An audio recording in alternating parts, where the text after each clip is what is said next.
США поставят Украине боевые танки М1 «Абрамс». В Фергане беременная женщина подожгла себя в машине. В Киеве и нескольких областях произошли взрывы. Facebook и Instagram разблокируют аккаунты экс-президента США Дональда Трампа. Президент США Джо Байден во время специального выступления перед прессой сообщил, что США отправят в Украину свои основные боевые танки М1 «Абрамс», передает Reuters. Всего будет передан 31 танк и 8 бронированных ремонтно-эвакуационных машин М-88 для обслуживания этих танков. По словам Байдена, поставка займет время, но США в ближайшее время начнут обучение украинских военных.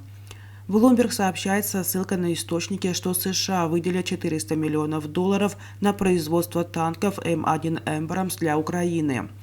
Сегодняшнее решение об отправке Украине 31 танка М1 «Абрамс» является продолжением наших усилий по предоставлению Украине возможностей, необходимых ей, чтобы продолжить лучше защищать себя, сказал после выступления Байдена представитель его администрации. По его словам, 31 танк М1 «Абрамс» – это эквивалент одного украинского танкового батальона. По словам американского чиновника, этот шаг также говорит о единстве международного сообщества в вопросе поддержки Украины.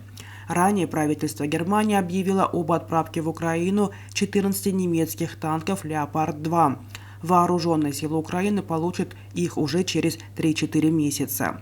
Как говорил источник газеты «Политика», в администрации США ранее в Вашингтоне отказывались от передачи танков «Абрамс» Украине из-за проблем с логистикой и их техническим обслуживанием.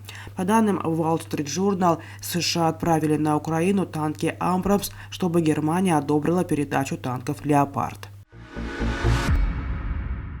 Вечером 24 января в Фергане беременная женщина во время конфликта с мужем в автомобиле «Матис» подожгла себя. Как сообщил uznews.uz, пресс-секретарь Генпрокуратуры, между мужем и женой произошел словесный конфликт, когда они возвращались из родильного дома. Когда супружеская пара остановилась возле стадиона «Нефчи» для выяснения отношений, женщина облила себя и супруга бензином из баклажки. Испугавшийся мужчина выбежал из машины, а женщина подожгла себя с помощью зажигалки. В результате беременная женщина погибла.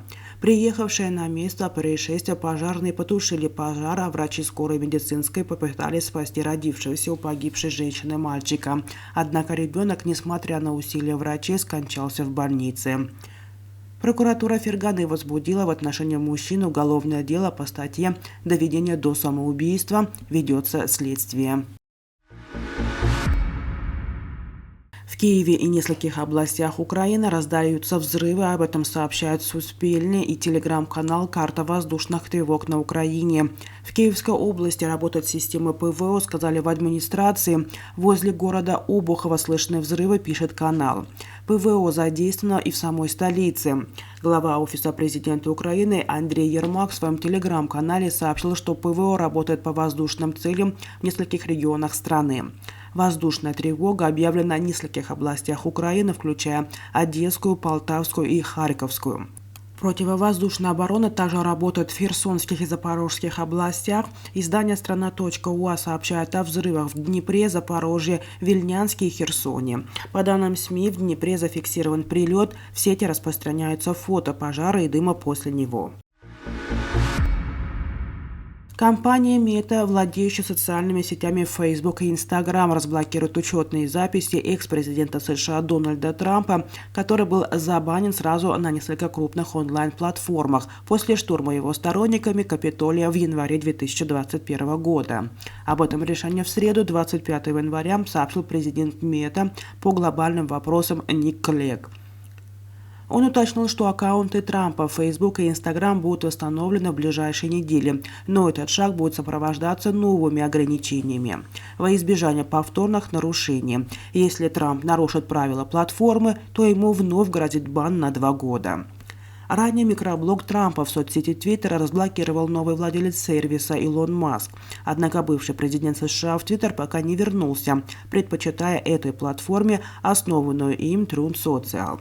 Неизвестно, воспользуется ли он и возможностью вновь публиковать посты в Facebook и Instagram. Но аналитики не исключают, что Трамп, который объявил об участии в президентских выборах 2024 года, вскоре может увеличить свое присутствие в соцсетях.